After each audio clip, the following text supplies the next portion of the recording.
지금부터 2021년 4월 11일 온육교회 주일 오전 예배를 시작하도록 하겠습니다.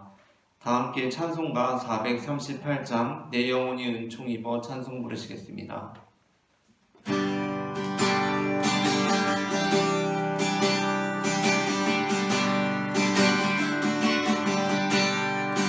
내 영혼이 은총 입어 중한되지 걷고 보니 슬픔 많은 이 세상도 천국으로 가도다.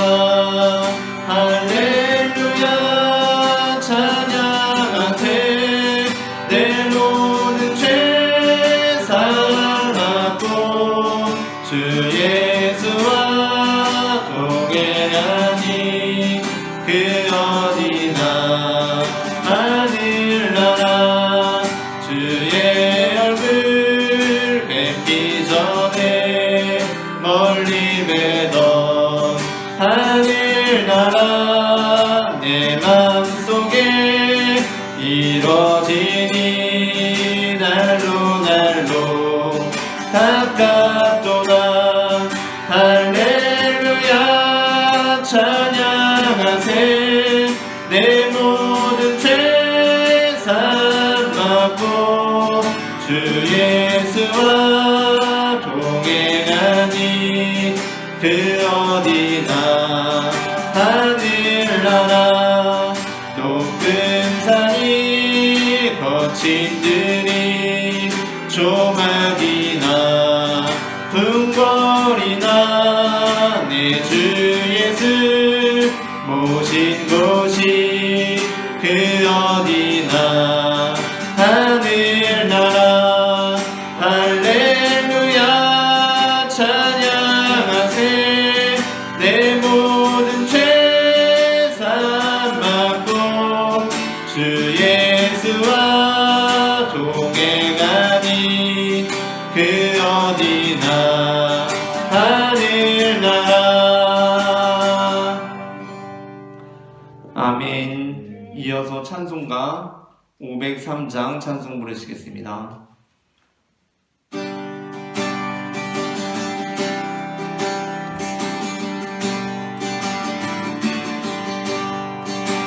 세상 모든 사랑 없어 냉랭함을 아느냐. 곳곳마다 사랑 없어 한심거리뿐일세. 하늘 설게 만들고 모든 소망 이루는 사랑 얻기 위하여 저들 오래 참았네.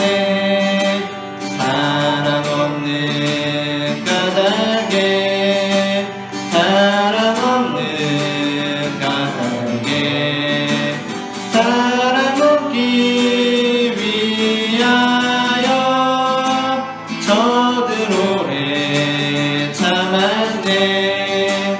곳곳마다 범민함은 사랑 없는 연보요.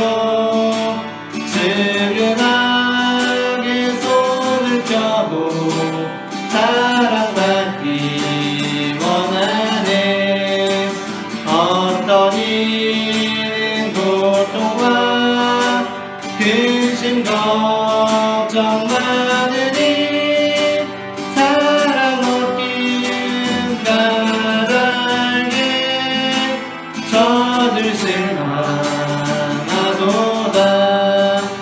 사랑 없는 까닭에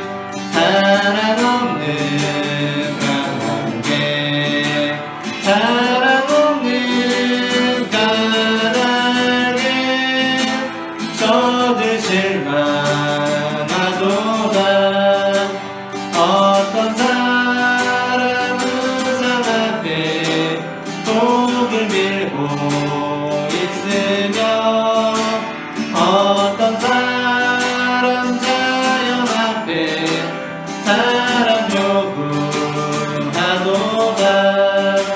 먼저 믿는 사람들 예수 사랑 가지고 나타내지 않으면 저들 실망하겠네. 예수 사랑 가지고 예수 사랑 가지고 나타내지 않으면 저들 실망하겠네. 피갈 중에 있는 영혼 사랑받기 원하며 아이들도 소리 질러 사랑받기 원하네. 저들 소리 들을 때 가서 도와줍시다. 만민 중에 나가서 예수 사랑 전하세. 예수 사랑 전하세. 예수 사랑 전하세. 만민 중에 나가서 예수 사랑 전하세. 아멘. 교회 소식을 전하도록 하겠습니다. 오늘 주일 오전 예배는 비대면 온라인 예배로 좌석수의 20% 이내의 인원이 모여서 함께 예배 드리고 있습니다. 사전 녹화하여 예배를 드리고 있습니다. 금주 평일 오전 예배는 월요일부터 수요일까지 그리고 금요일에 있습니다. 목요일에는 평일 오전 예배가 없습니다. 우리 함께 찬송가 283장 다 함께 기쁜 마음으로 찬송 부르시겠습니다.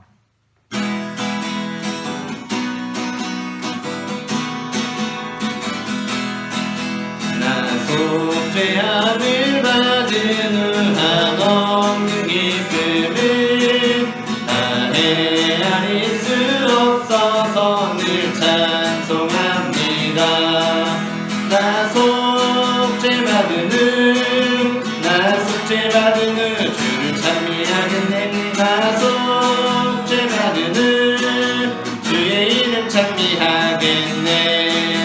나 속죄함을 받은 후 내 맘이 새로워 그 뜻을 준행하면서 제 길을 걸으네. 나 속죄받은 후 주를 찬미하겠네. 나 속죄받은 후 주의 이름 찬미하겠네. 나 속죄함을 받은 후 성령이 오셔서 하나님 자녀 된 것을 곧 증언합니다. 나 속죄받은 후 주를 찬미하겠네. 나 속죄받은 후 주의 이름 찬미하겠네. 나 속죄함을 받은 후 보혈의 공로로 내 주인의 이름이 늘 평안합니다. 나 속죄받은 후 주를 찬미하겠네. 나 속죄받은 후 주의 이름 찬미하겠네. 아멘. 다윗이 가서 하나님의 궤를 기쁨으로 메고 다윗성으로 올라갈새 힘을 다하여 춤을 추는데 그때에 다윗이 이르되 이는 여호와 앞에서 한 것이니라. 그가 나를 택하사 나를 여호와의 백성 이스라엘의 주권자로 삼으셨으니 내가 여호와 앞에서 뛰놀리라. 아멘.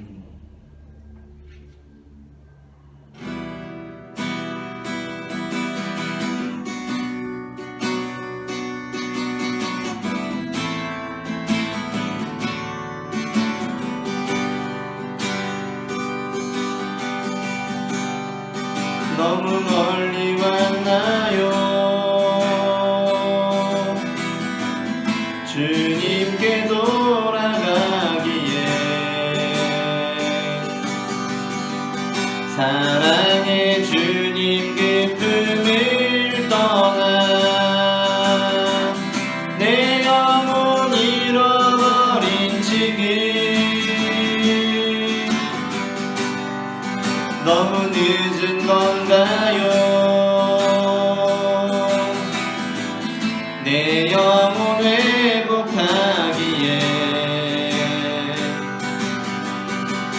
수많은 죄악 속에 갇혀서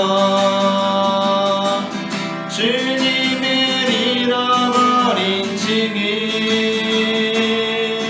하지만 내 영혼 주님 기다려요. 변함없는 주님의 사랑은 내 모습 이대로 주께 돌아가요. 나의 손을 잡아주소서. 다시 주님의 얼굴 내 영혼 볼 수 있도록 나를 구원하소서. 다시 주의 임재 가운데 내 영혼 살 수 있도록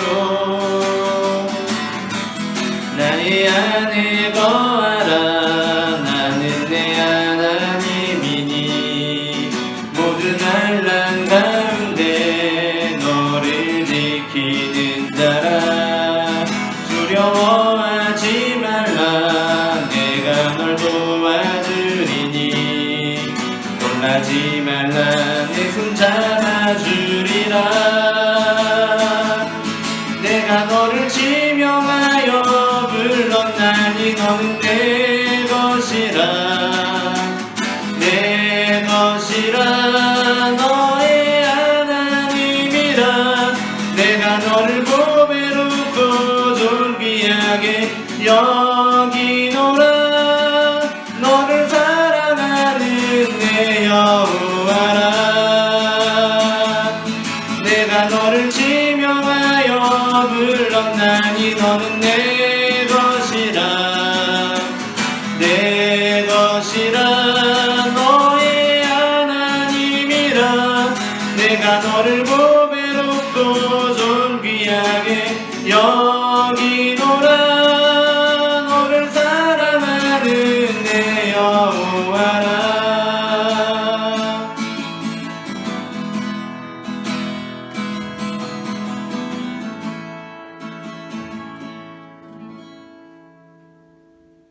같이 기도드리겠습니다.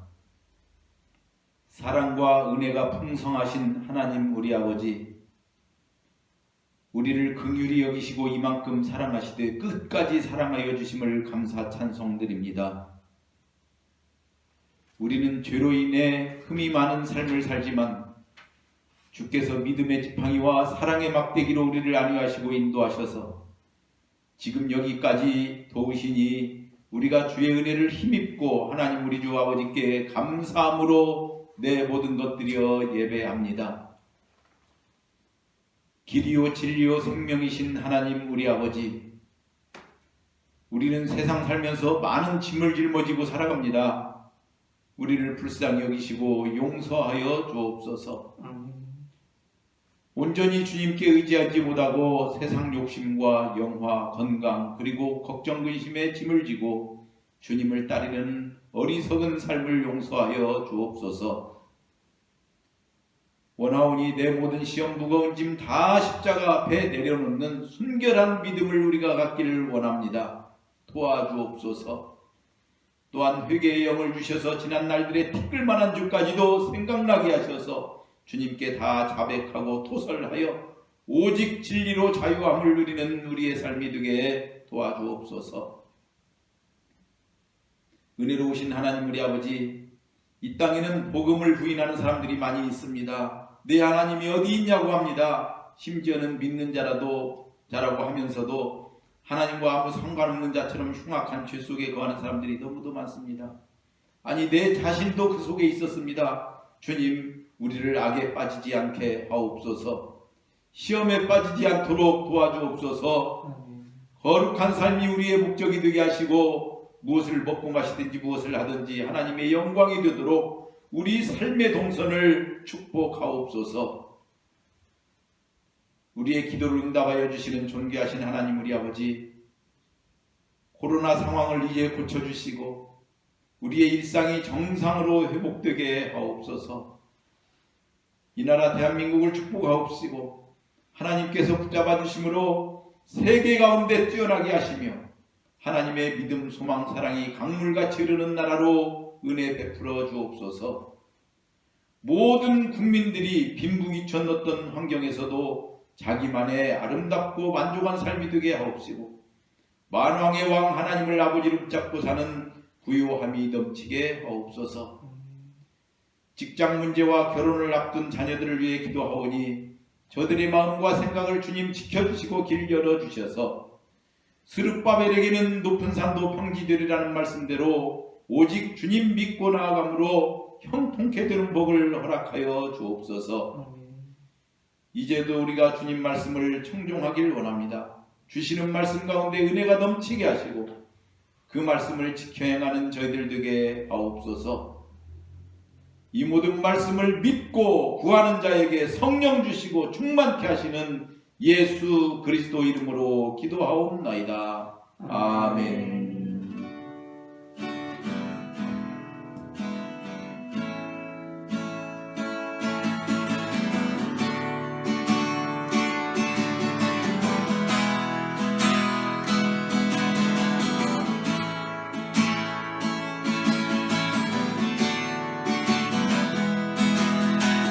내 마음에 주를 향한 사랑이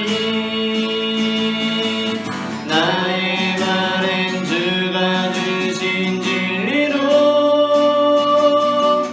나의 눈에 주의 눈을 채워주소서.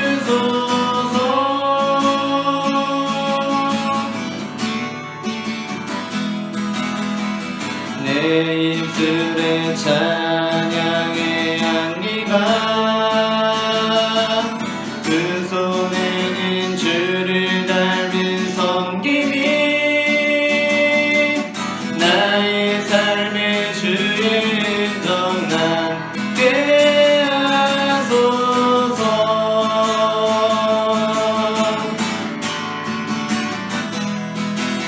하나님의 사랑이 영원히 함께하리.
갈대 상자 물이 새지 않도록 역청과 나무진을 칠하네.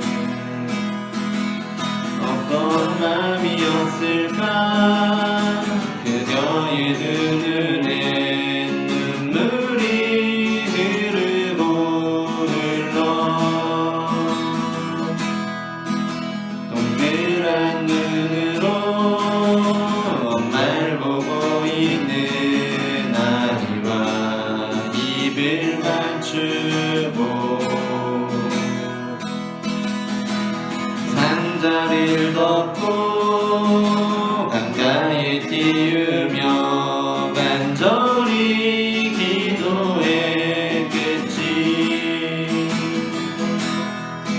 정처없이 강물에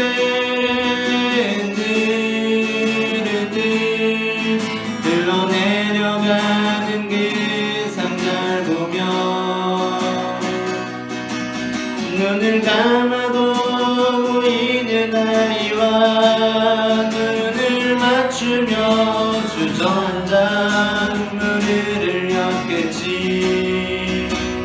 너의 삶의 참 주인 너의 참 부모이신 하나님 그 손에 너의 삶을 맡긴다.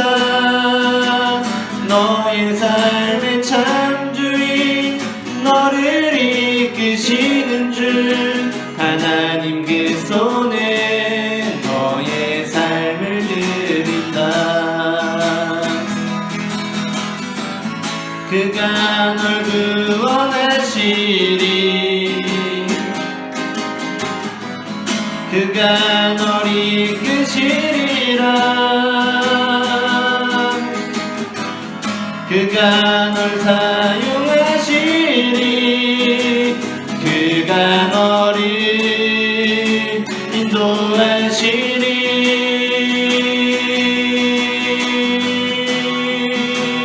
너의 삶의 참 주인 너의 참 부모이신 하나님 그 손에 너의 삶을 맡긴다. 너의 삶의 참 주인 너를 이끄시는 줄 하나님 그 손에 너의 삶을 드린다. 이곳에 생명샘 솟아나 눈물 골짝 지나갈 때에 거자나 열매 맺히고 웃음소리 넘쳐나리라. 그날에 하늘이 열리고 모든 이가 보게 되리라. 마침내 꽃들이 피고 영광의 주가 오시리라. 꽃들도 구름도 바다도 넓은 바다도 찬양하라 찬양하라 예수를. 하늘을 울리며 노래해 나의 영혼아 은혜 주 은혜 주 은혜 주. 꽃들도 구름도 바다도 넓은 바다도 찬양하라 찬양하라 하늘을 울리며 노래해 나의 영혼아 은혜의 주 은혜의 주 은혜의 주. 사랑의 주님 은혜를 감사합니다. 이 시간 우리가 주님 앞에 나와 예배할 수 있도록 인도하시니 그 은혜를 감사합니다.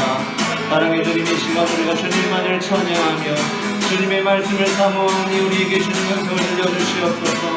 우리의 병 능력을 회복시켜 주시고 우리의 병든 몸을 치료하여 주셔서 이 시간 우리가 주님 안에서 참된 기쁨과 즐거움과 구원의 기쁨을 회복할 수 있는 시간이 될 수 있도록 주님 인도하여 주시옵소서. 하나님 지온 마음으로 주님을 찬양하여 보갑니다.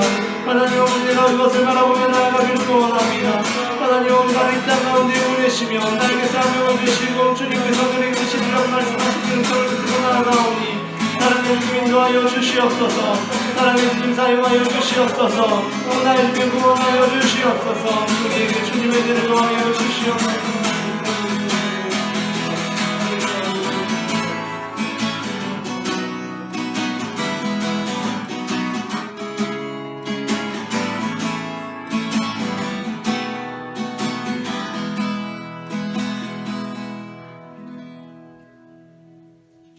사랑의 하나님 감사합니다. 이 시간 우리가 주님의 말씀 앞에 서게 하시니 감사합니다.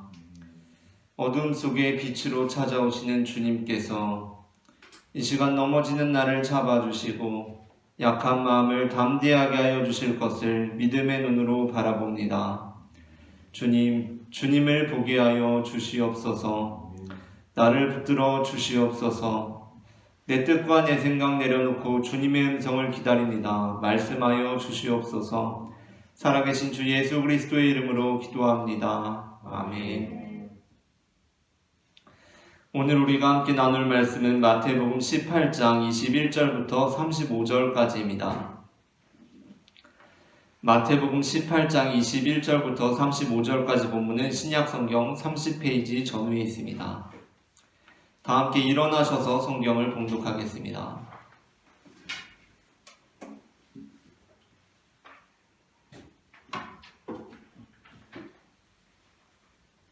성경을 봉독하겠습니다.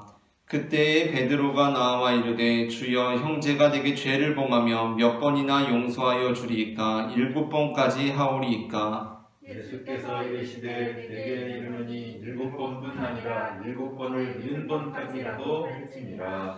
그러므로 천국은 그 종들과 결산하려 하던 어떤 임금과 같으니 결산할 때에 10달란트 빚진 자 하나를 데려오매 갚을 것이 없는지라 주인이 명하여 그 몸과 아내와 자식들과 모든 소유를 다 팔아 갚게 하라 하니 그 종이 엎드려 절하며 이르되 내게 참으소서 다 갚으리이다 하거늘 그 종의 주인이 불쌍히 여겨 놓아보내며 그 빚을 탕감하여 주었더니 그 종이 나가서 자기에게 백달 데나리온 빚진 동료 한 사람을 만나 붙들어 목을 잡고 이르되 빚을 갚으라 하매 그 동료가 엎드려 간구하여 이르되 나에게 참아주소서 갚으리이다 하되 돌아가지 아니하고 이에 가서 그가 빚을 갚도록 옥에 가두거늘 그 동료들이 그것을 보고 몹시 딱하게 여겨 주인에게 가서 그 일을 다 알리니 이에 주인이 그를 불러다가 말하되 아한만놈아 내가 들기에 내가 그의 빚을 전부 탕감하여 줬거늘 내가 너를 불쌍히 여김과 같이 너도 내 동료를 불쌍히 여김이 마땅하지 아니하냐 하고 주인이 노하여 그 빚을 다 갚도록 그를 종들에게 넘기니라. 함께 읽겠습니다. 너희가 각각 마음으로부터 형제를 용서하지 아니하면 나의 하늘 아버지께서도 너희에게 이와 같이 하시리라.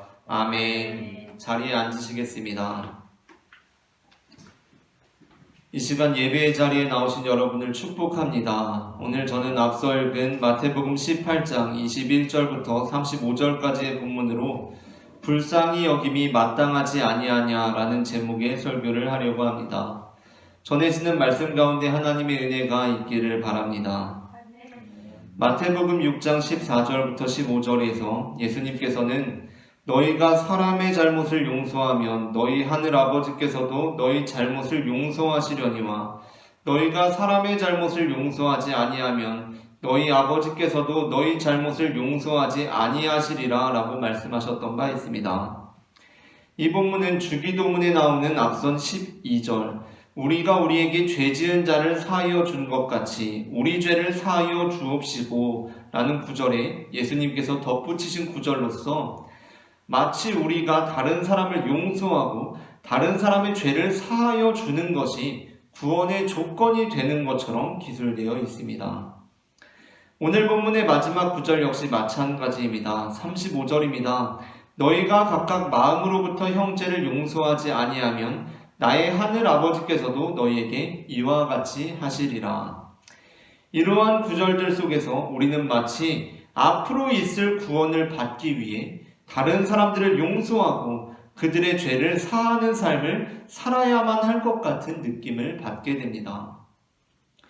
하지만 우리는 앞으로 미래에 있을 구원을 받기 위해서 그 구원의 조건을 충족시키기 위해서 다른 사람들을 용서하는 삶을 살아가는 사람들이 아닙니다. 오히려 우리는 이미 받은 구원에 감사함으로 그렇게 행하는 사람들입니다. 예수님께서는 앞선 구절을 통해 그것을 분명히 말씀하시고 계십니다. 오늘 본문 23절부터 34절에 나오고 있는 비유입니다.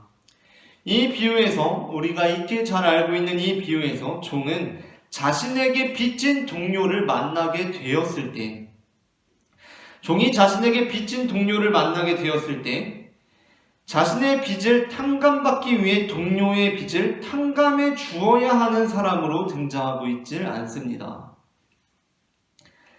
무슨 얘기냐 하면 이 종이 자신에게 빚진 동료를 만나게 되었을 때 이 종이 자신의 빚을 탕감받기 위해서 내가 저 동료의 빚을 탕감해 주어야 하는 사람으로 등장하고 있지 않다는 것입니다. 그러니까 이 종은 앞으로 있을 탕감이나 미래에 있을 탕감에 대한 조건으로서 반드시 동료의 빚을 탕감해 주어야 하는 사람이 아닙니다. 종은 어떠한 사람입니까? 그렇다면 이 종은 어떠한 사람입니까? 이 종은 자신에게 빚진 동료를 만나게 되었을 때 이미 탕감받은 사람으로 등장하고 있습니다. 이 종은 자신에게 빚진 사람을 만났을 때 이미 탕감받은 사람으로 등장하고 있습니다. 그러므로 사실 그는 자신의 빚을 이미 탕감받았기 때문에 다른 사람의 빚을 탕감해주는 것이 마땅한 사람으로 등장하고 있다는 것입니다. 종은 이미 아무런 조건이 없이 자신의 빚을 다 탕감받았습니다. 그래서 그는 자신의 빚을 이미 탕감받았기 때문에 다른 사람의 빚을 탕감해주는 것이 마땅한 사람으로 등장하고 있다는 것입니다. 이것은 그가 앞으로 있을 탕감을 받기 위해서 동료의 빚을 탕감해 주어야 하는 상황과는 분명히 다른 상황입니다. 그러니까 그가 다른 사람의 빚을 탕감해 주는 것은 어떠한 의무에서 하는 것이 아니라 마땅히 당연히 해야 하는 일로서 지금 그렇게 하는 것이 당연한 상황이라는 것입니다. 그러한 맥락에서 볼 때 하나님께서는 우리에게 구원을 받기 위해 용서하라고 말씀하시지 않으십니다. 이미 우리에게 구원을 베풀어 주셨습니다.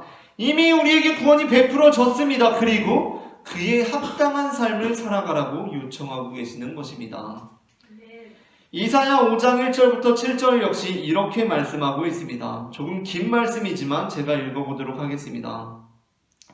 나는 내가 사랑하는 자를 위하여 노래하되 내가 사랑하는 자의 포도원을 노래하리라. 내가 사랑하는 자에게 포도원이 있으며 심히 기름진 사내로다. 땅을 파서 돌을 제하고 극상품 포도나무를 심었도다. 그 중에 망대를 세웠고 또 그 안에 술틀을 팠도다. 좋은 포도 맺기를 바랐더니 들포도를 맺었도다. 예루살렘과 유다 사람들아 구하노니 이제 나와 내 포도원 사이에서 사리를 판단하라. 내가 내 포도원을 위하여 행한 것 외에 무엇을 더할 것이 있으랴. 내가 좋은 포도 맺기를 기다렸거늘 들포도를 맺으면 어찌 됨인고.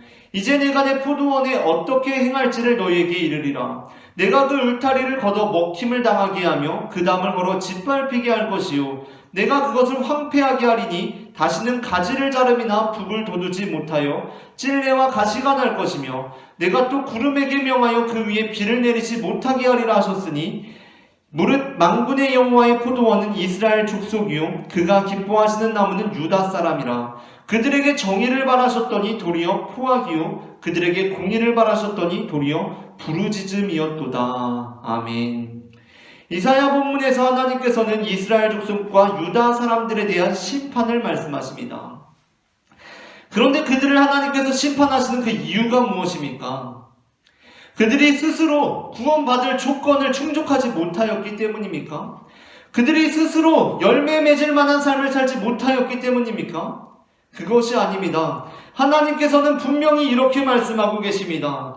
기름진 산에다 땅을 파서 돌을 제하고 극상품 포도나무를 내가 심었다라고 말씀하고 있습니다. 그들이 먼저 행하신 하나님의 구원에 상응하는 삶을 살아내지 못했기 때문에 하나님께서는 그들을 심판하신다라고 말씀하신다는 것입니다. 만군의 여호와 하나님께서는 이미 그 땅을 파서 돌을 제하고 극상품 포도나무를 심으셨습니다.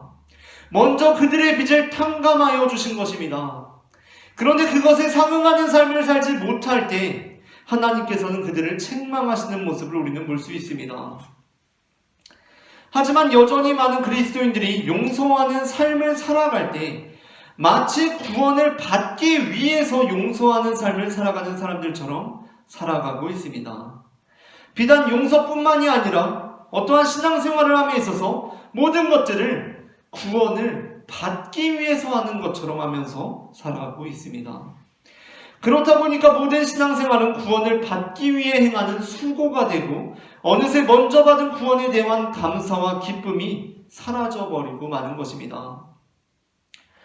칼 막스는 공장에서 나오는 노동자들의 표정을 보면서 자본주의의 위험성을 직감했다고 합니다. 공장에서 나오는 노동자들의 표정을 보면서 칼 막스는 자본주의의 위험성을 직감했다고 합니다. 사실 철저한 자본주의적 관점에 따르면 모든 거래는 상호 간의 만족으로 이어져야 합니다. 우리 한번 생각해 봅시다. 자본주의 사회에서 사과를 파는 사람이 있습니다. 그리고 사과를 사는 사람이 있습니다. 그러면 어떠한 결과가 나와야 합니까? 사과를 파는 사람은 사과를 팔고 돈을 벌어서 좋아야 합니다. 그리고 돈을 내고 사과를 산 사람은 돈을 내고 사과를 얻었으니까 어떻게 해야 됩니까? 좋아야 합니다. 그게 자본주의의 관점입니다. 그런데 막스는 다른 시장은 모르겠지만 노동시장에서는 그러한 결과가 나타나지 않는 것에 주목하게 되었습니다. 공장 주인인 자본가는 노동자들의 노동력을 삽니다. 그리고 좋아합니다. 기뻐합니다. 잘못된 일이 아닙니다. 그런데 마르크스가 보았을 때 노동자들 쪽을 보게 되었을 때 그는 무언가 이상한 현상이 발생하고 있음을 보게 됩니다.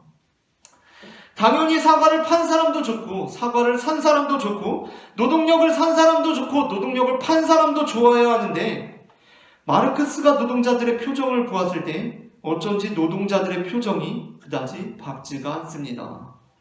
자신의 노동력을 팔고 돈을 얻었음에도 불구하고 그들의 표정에는 기쁨과 환희가 엿보이지 않습니다. 오히려 그들의 노동력뿐만 아니라 그들의 모든 권리를 다 팔아넘긴 사람처럼 그들의 표정에는 슬픔과 고통이 서려 있었던 것입니다. 마르크스는 그들의 비애를 바라볼 줄 아는 사람이었습니다. 그래서 마르크스는 그 노동자들의 표정을 보고 자본주의의 한계와 위험성을 얘기하는 자본론을 집필하게 됩니다. 저는 오늘날 교회에서도 간혹 그러한 표정의 사람들을 보게 됩니다. 우리의 신앙에 따르면 어떻습니까? 우리는 사실 기뻐야 합니다. 즐거워야 합니다. 당연히 그래야 합니다. 그런데 신앙생활을 열심히 하면서도 이상하게 슬퍼 보이는 사람들이 있습니다. 왜 그렇습니까? 신앙생활을 열심히 하고 있는데 무언가 슬퍼 보이는 사람이 있습니다. 왜 그렇습니까? 거기에서 우리는 지금 뭐가 잘못되고 있는 거 아닌가? 그것을 직감할 수 있어야 한다는 것입니다. 여기에는 논리적인 게 필요하지 않습니다. 그들의 표정을 볼 수 있는 감성이 우리에게 필요하다는 것입니다. 지금 무언가 잘못되었습니다. 그들에게는 이미 받은 구원에 대한 감사와 기쁨이 사라지고 없는 상태에 놓이게 되었습니다. 오히려 그들은 이미 구원을 받은 사람들임에도 불구하고 마치 앞으로 구원을 받아야 하는 사람들처럼 살아가고 있습니다. 그렇다 보니까 그 심령의 안정이 사라지고 그 영혼의 평안이 깃들지 못하고 그가 하는 모든 것들이, 모든 신앙행위들이 단지 구원을 얻기 위한 수고가 되어버리고 만 것입니다. 요한일서 4장 7절부터 11절에서는 이렇게 말씀하고 있습니다. 사랑하는 자들아, 우리가 서로 사랑하자. 사랑은 하나님께 속한 것이니 사랑하는 자마다 하나님으로부터 나서 하나님을 알고 사랑하지 아니하는 자는 하나님을 알지 못하나니 이는 하나님은 사랑이심이라. 하나님의 사랑이 우리에게 이렇게 나타난 바 되었으니 하나님이 자기의 독생자를 세상에 보내심은 그로 말미암아 우리를 살리려 하심이라. 사랑은 여기 있으니 우리가 하나님을 사랑한 것이 아니요 하나님이 우리를 사랑하사 우리 죄를 속하기 위하여 화목제물로 그 아들을 보내셨음이라. 사랑하는 자들아, 하나님이 이같이 우리를 사랑하셨은즉 우리도 서로 사랑하는 것이 마땅하도다. 아멘. 요한일서는 우리가 하나님을 먼저 사랑한 것이 아니라 하나님께서 우리를 먼저 사랑하셨음을 분명히 선언하고 있습니다. 우리는 하나님의 사랑을 입기 위해 우리의 형제를 사랑해야만 하는 자들이 아닙니다. 내가 내 형제를 사랑해야 하나님께서 나를 사랑해 주시겠지, 내가 내 형제를 용서해야 하나님께서 나를 용서해 주시겠지, 그렇게 생각하는 사람들이 아닙니다. 우리는 어떠한 사람들입니까? 우리는 하나님께 빚을 탕감받기 위해 동료의 빚을 탕감해 주어야 하는 사람들이 아니라는 것입니다. 그것이 아니라 우리는 하나님께서 우리를 먼저 사랑하셨기 때문에 하나님의 그 놀라우신 사랑에 대한 응답으로서 서로 사랑하는 삶을 살아간다는 것입니다. 그런데 그것이 아니라 만일 우리가 용서를 정말 해야만 해서, 그래서 구원을 받기 위해서는 용서를 해야만 하기 때문에 우리의 형제 자매를 용서하는 삶을 살아간다면 우리는 하나님을 정말 슬프게 만드는 사람들이 되고 말 것입니다. 오래전에 라이언 고슬링이라는 배우와 레이첼 메가담스라는 배우가 각각 노아와 엘리라는 그 연인을 맡아서 주연으로 맡아서 연기한 영화 노트북이라는 실화를 바탕으로 한 영화를 본 적이 있습니다. 그 영화에 보면 이런 이야기가 나옵니다. 어린 시절에 함께 노아와 엘리라는 그 두 청년이 사랑을 하게 됩니다. 그런데 사랑을 하다가 이제 여러 가지 사정으로 인해서 막 집안에 반대도 있고 이래서 오랜 시간 이제 떨어져서 지내게 됩니다. 헤어져서 지내게 됩니다. 그렇게 헤어져서 오랜 시간 지내게 되고 어느덧 엘리는 노아를 완전히 잊어버리고 살아가게 됩니다. 그렇게 오랜 시간이 흘러서 엘리는 약혼자가 생기고 결혼을 앞두게 된 시점이 되었습니다. 그런데 그때 노아와 엘리는 운명적으로 다시 만나게 되고 엘리는 그때 노아가 이제까지 자신을 기다리고 있었다라는 것을 알게 됩니다. 그렇게 둘은 이전의 시간들을 떠올리면서 다시 서로 사랑하게 됩니다. 그러나 엘리에게는 누가 있습니까? 지금 약혼자가 있습니다. 그녀는 다시 약혼자에게 돌아가야만 했습니다. 그 일로 인해서 노아와 엘리는 심하게 다투게 됩니다. 불과 며칠임에 불과했지만 이전에 그들이 사랑했던 그 추억이 있기 때문에 그들의 사랑은 뜨겁게 불타올랐고 이제 다시 돌아가야만 하는 상황 속에서 노아와 엘리가 다투게 됩니다. 근데 이 노아는 어린 시절부터 굉장히 자유로운 영혼이었습니다. 이 자유로운 영혼의 노아가 엘리를 설득하면서 이렇게 말합니다. 네가 진짜로 원하는 삶이 뭐야? 라고 엘리에게 물어봅니다. 엘리, 네가 진짜로 원하는 삶이 뭐야? 10년 뒤에, 20년 뒤에 네가 진짜로 원하는 사람이 누구야? 누구와 함께 있고 싶어? 너가 원하는 게 뭐야? 라고 노아는 그렇게 소리칩니다. 엘리는 그 말을 듣고 고통스러워합니다. 노아가 What do you want? 네가 원하는 게 뭐야? 라고 물어보니까 엘리는 고통스러워합니다. 그렇게 고통스러워하면서 엘리는 어린 시절부터 세상의 시선과 주변의 평판에 지나치게 신경을 쓰면서 살던 인물이었기 때문에 이 엘리가 그 물음을 듣고 엘리는 이렇게 대답합니다. 고개를 가로저으면서 이렇게 고백합니다. I have to go 라고 말합니다. 무슨 말입니까? 나는 가야만 해 라고 대답합니다.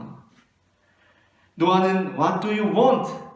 라고 묻고 있는데 엘리는 I want to go가 아니라 I have to go 라고 대답한다는 것입니다.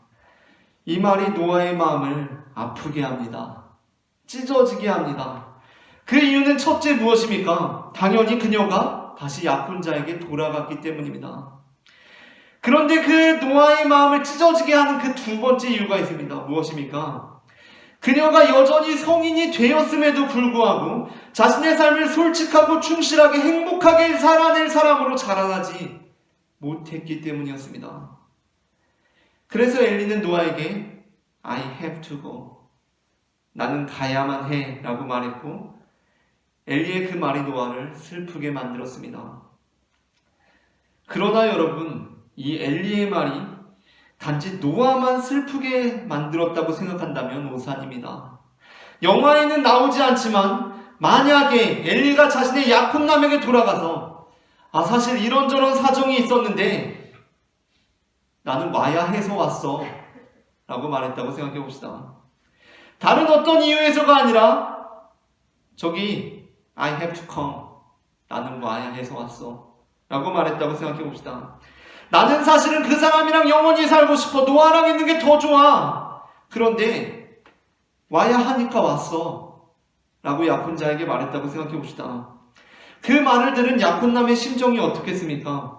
그래, 그래도 와서 다행이라는 안도감이 들겠습니까? 잠깐은 그럴지도 모르겠습니다. 그런데 그 말을 들은 약혼남은 아마 노아와 같은, 아니 어쩌면 노아보다 더 심한 슬픔에 잠기고 말 것입니다. 나는 와야만 해서 왔다. 그 말은 약혼자를 가장 비참하게 만드는 말이라는 것입니다.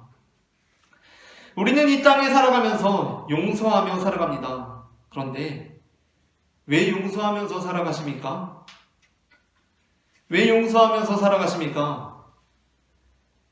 우리는 용서를 해야 해서 용서하면서 살아갑니다. 우리는 예배를 드립니다. 예배를 왜 드립니까? 예배를 드려야 하기 때문에 예배를 드립니다. 헌금은 왜 합니까? 헌금해야 해서 합니다. 저는 이 문구를 적으면서 너무나 마음이 아팠습니다. 나는 용서를 왜 하는가? 용서해야 해서 합니다. 예배 왜 드리는가? 예배 드려야 돼서 드립니다. 헌금 왜 하는가? 헌금해야 해서 합니다.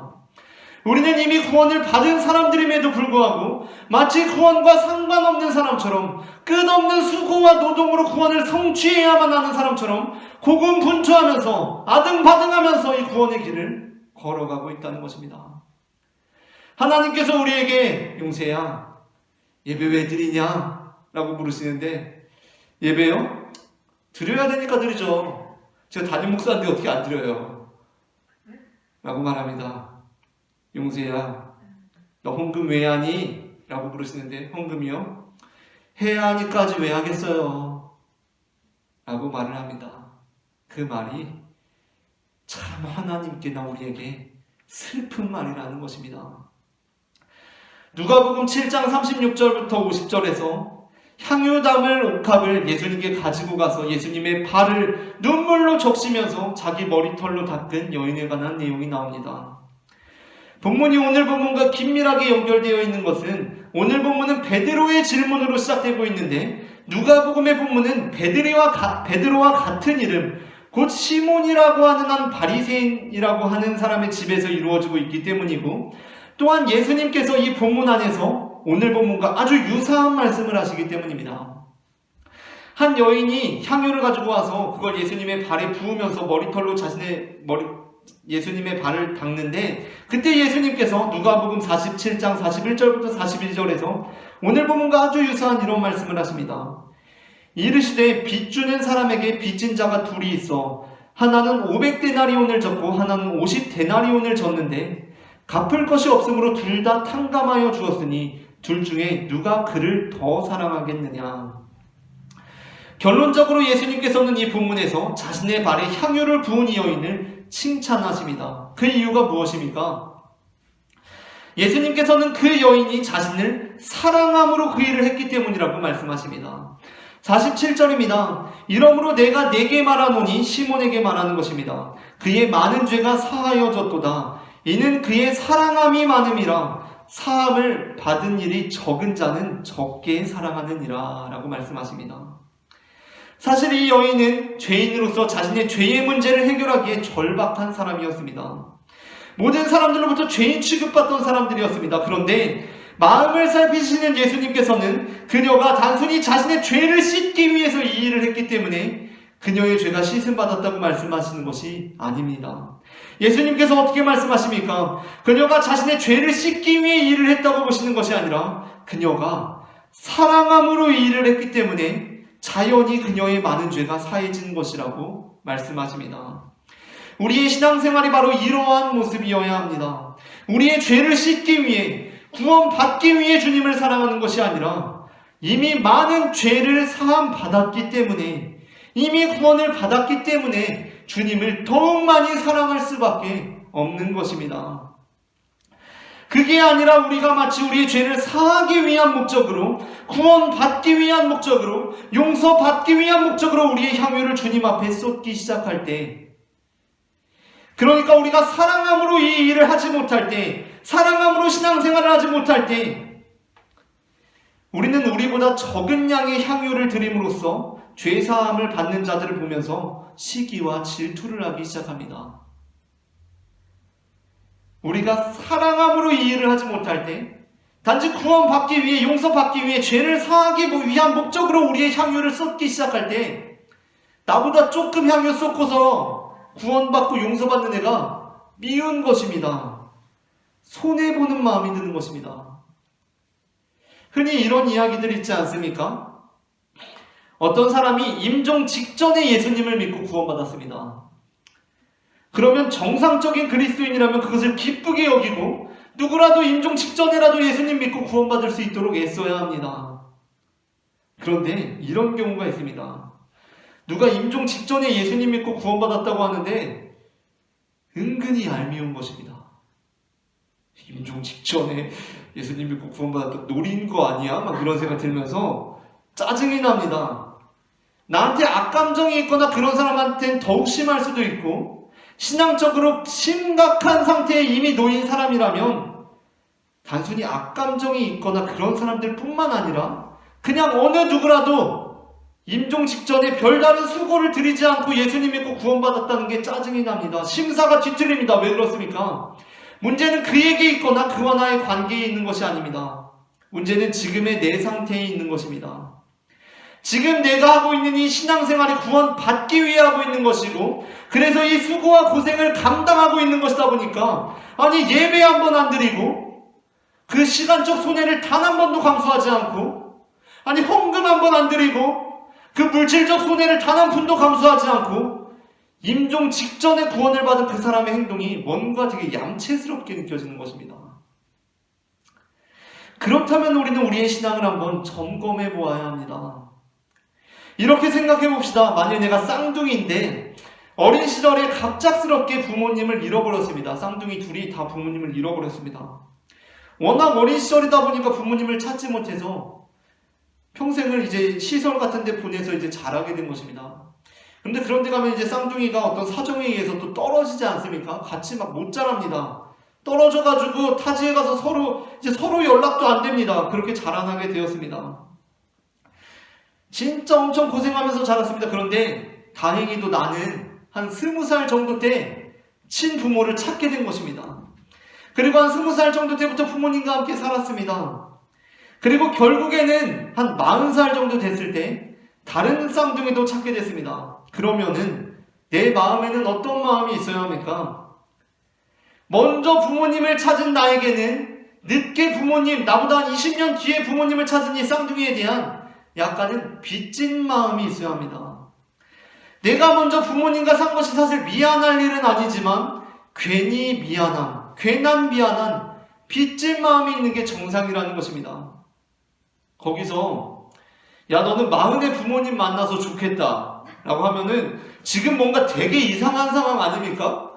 지금 뭔가 되게 이상한 상황입니다. 마땅치 않은 상황입니다. 심지어 그럴 일은 없겠지만 거의 80 넘어가지고 임종 직전에 부모님 찾게 되었을 때 마음 가운데 은근히 부럽습니다. 좋겠는데 야 임종 직전에 찾았네. 부럽다. 지금 이게 정상적인 상황이 아니라는 것입니다.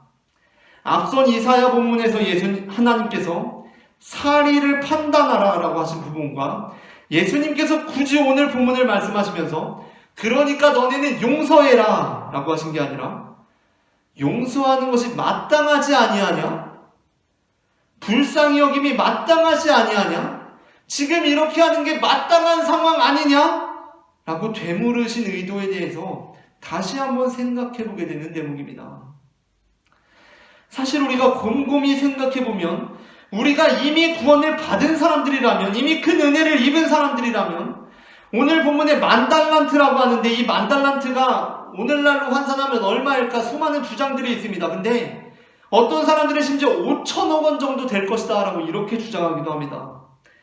그 정도 만달란트의 빚을 탕감받은 사람이라면 이 5천억 원에 비하면 100데나리온은 한 1,000만 원 정도에 해당하는 돈인데 1,000만 원 내가 탕감해주는 사람한테는 오히려 괜히 민망한 게 정상입니다. 야, 내가 1,000만 원 탕감해 줄게라고 하는 것도 사실은 되게 민망해야 하는 상황입니다. 그게 정상입니다. 내가 순수한 자비와 사랑으로 5천억 원을 탕감받고 나왔는데 저쪽에서 나한테 1,000만 원 빚진 동료가 나를 보더니 후다닥 뛰어갑니다. 그러면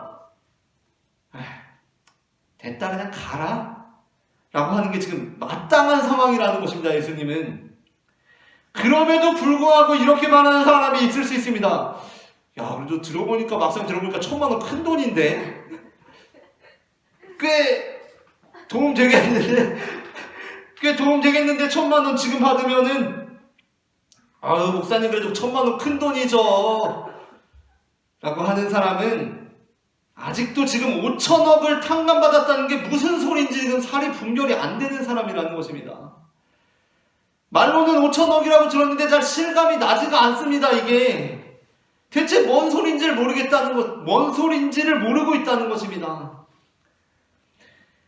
그렇기 때문에 우리는 우리의 마음을 돌아보고 주님을 향한 우리의 마음이 어떠한 상태에 있는지를 돌아보아야 합니다.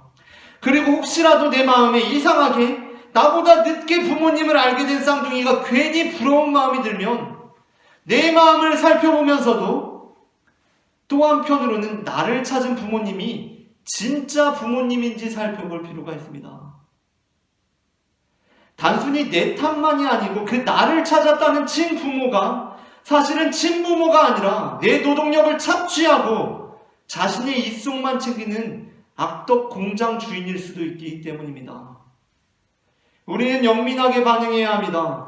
그리고 사실 그간의 친부모가 아니고 악덕 공장업주라는 것이 밝혀졌다면, 나를 통해 자기 뱃속만 불리는 사기꾼이라면 우리는 그로부터 과감히 돌아서서 진짜 부모를 찾는 여정을 떠나야 한다는 것입니다.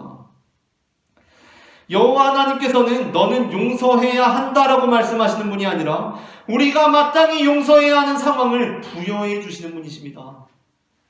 당연히 용서해야지, 마땅히 용서해야지라는 상황을 우리에게 베풀어 주시는 분이라는 것입니다. 우리를 먼저 구원하시고 먼저 사랑하심으로써 우리가 마땅히 용서하고 마땅히 사랑하는 삶을 살아가게 하시는 분이십니다. 그분은 우리에게 긍휼과 은혜를 베푸심으로 우리가 마땅히 걸어갈 길을 제시해 주셨으며 높은 보좌에서 낮고 낮은 이 땅 가운데 오셔서 우리를 향한 자신의 사랑을 확증하여 주셨습니다. 이 시간 우리 안에 하나님과 함께하는 참된 기쁨과 즐거움이 회복되기를 원합니다. 우리가 이미 구원을 받은 사람들로서 감사함으로 살아가는 자들이 되기를 원합니다. 하나님께서는 우리에게 이미 구원을 베풀어 주셨고 그 안에서 우리가 원하는 삶을 살아가기를 원하시면서 무엇보다 자유롭게 살아가기를 원하십니다.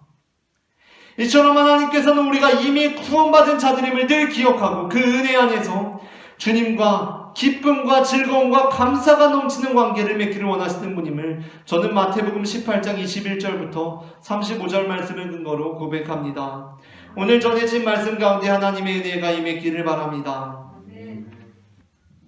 이 시간에는 우리 함께 찬양하기를 원합니다. 예수 우리들의 밝은 빛이라는 곡을 함께 부르실 텐데요. 사랑의 주님께서 우리에게 은혜와 긍휼을 베푸십니다. 주님, 내가 주님을 향한 기쁨의 노래를 올려드리는 믿음의 자녀가 될 수 있도록 도와주시옵소서. 다 함께 찬송 부르시겠습니다.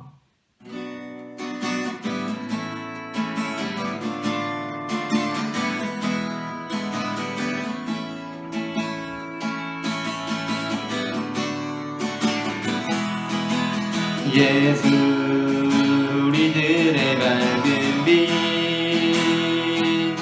은혜와 긍휼을 베푸시는 주, 의의 길을 따라 살아가는 자녀들에게 항상 밝은 빛을 비추시네. 그는 구원의 주 하나님 공의로 세상을 다스리시네 주를 경외하는 자들에게 부어주시는 놀라운 주님의 영광 하늘에서 찬란하게 빛나는 주의 영광 이 땅에 오셨네 어둠을 밝히고 새 생명 주시네 영원히 빛나는 나의 예수님 높이 영광과 찬양 받으실 그 이름 경배합니다 슬픔을 거두고 내게 자유 주시네 기쁨의 노래를 영원한 나의 빛 예수께 예수 우리들의 밝은 빛 예수 우리들의 밝은 빛 은혜와 긍휼을 베푸시는 주 의의 길을 따라가는 주의 자녀들에게 항상 밝은 빛을 비추시네 그는 구원의 주 하나님 공의로 세상을 다스리시네 주를 경외하는 자들에게 부어주시는 놀라운 주님의 영광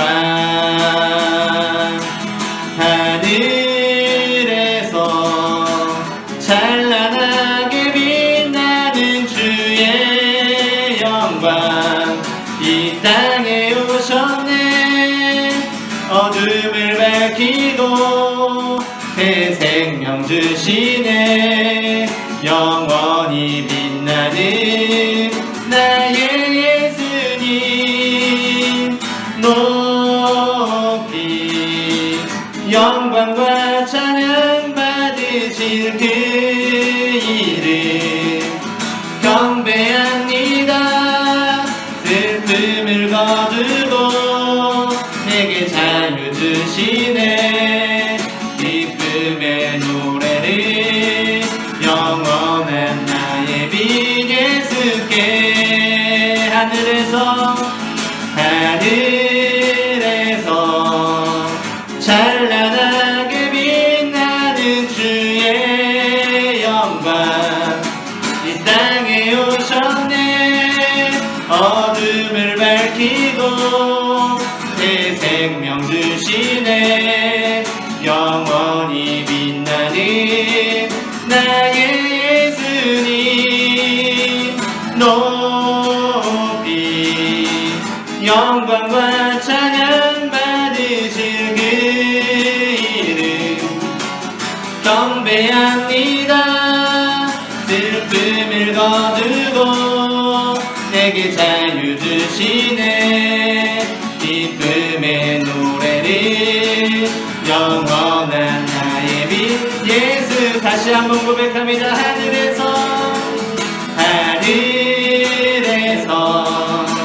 찬란하게 빛나는 주의 영광 이 땅에 오셨네 어둠을 밝히고 새 생명 주시네 영원히 빛나는 나의 예수님 높이 영광과 찬양 받으실 그 이름 경배합니다 슬픔을 거두고 내게 자유 주시네 기쁨의 노래를 영원한 나의 빛 예수 시간에 우리 함께 기도하기로 원합니다. 사랑의 주님, 우리의 죄를 대속하여 주시니 그 은혜를 감사합니다. 하나님, 이 시간 우리가 만달란트를 탕감받는 자임을 이 시간 기억하게 하시고 그 은혜 안에 기쁨과 감사함을 회복시켜 주셔서 우리를 향하신 주님의 그 사랑을 기억할 수 있도록 주님 인도하여 주시옵소서. 영원히 빛나는 우리 예수님을 찬양하기를 원합니다. 저 하늘 높은 곳에서 우리를 구원하시기 위하여 이 땅 가운데 오신 주님을 바라보기를 원합니다. 하나님, 주님을 향한 기쁨의 노래를 올려드리기를 소망합니다. 주님을 향한 우리의 경배를 받아주시고 우리를 향한 주님의 은혜를 더하여 주셔서 우리가 주님께 구원받기 위하여 주님을 따르는 것이 아니라 주님께 용서받기 위하여 용서하는 자들이 되는 것이 아니라 정말 주님께 받은 구원으로 인하여서 주님께 이미 받은 그 사랑에 힘입어서 사랑하는 자들이 될 수 있도록 주님 인도하여 주시옵소서. 사랑의 주님, 주님을 붙들고 나아가기를 소망하오니 우리의 마음 가운데 주님의 은혜를 더하여 주시고 우리가 이미 주님께 받은 그 사랑에 감사하며 그 기쁨으로 살아가는 자들이 될 수 있도록 주님 역사하여 주시옵소서. 주님의 영광을 찬송하기를 소망합니다. 주님께서 주신 새 생명으로 찬송하기를 소망합니다. 하나님 아버지, 빛나는 주님의 영광을 찬송하며 나아갈 때에 우리에게 긍휼과 은혜를 더하여 주시옵소서. 아멘.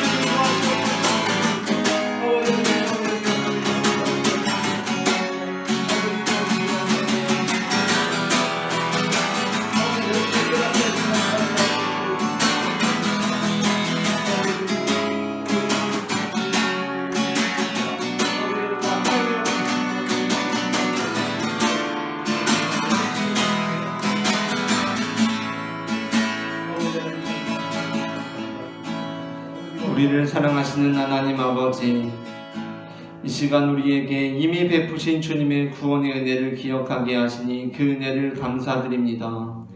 이제 우리가 그 은혜 안에서 주님께 감사하며 살아갈 수 있도록 도와주시옵소서. 이제는 오늘도 우리 심령에 돌을 제하고 극상품 포도나무를 심으시는 하나님 아버지의 사랑과 우리의 허다한 죄를 사랑으로 덮으시는 예수 그리스도의 은혜와 우리의 삶에 역사하셔서 우리로 하여금 만달란트 탕감받은 자들임을 늘 기억하게 하시는 성령 하나님의 인도하심이 지금 각자의 자리에서 우리보다 늦게 구원을 경험하고 늦게 구원을 경험할 자들에게 빚진 마음으로 살아가는 모든 영혼들의 머리 위에 지금부터 영원토록 함께 하시기를 간절히 축원하옵나이다. 아멘.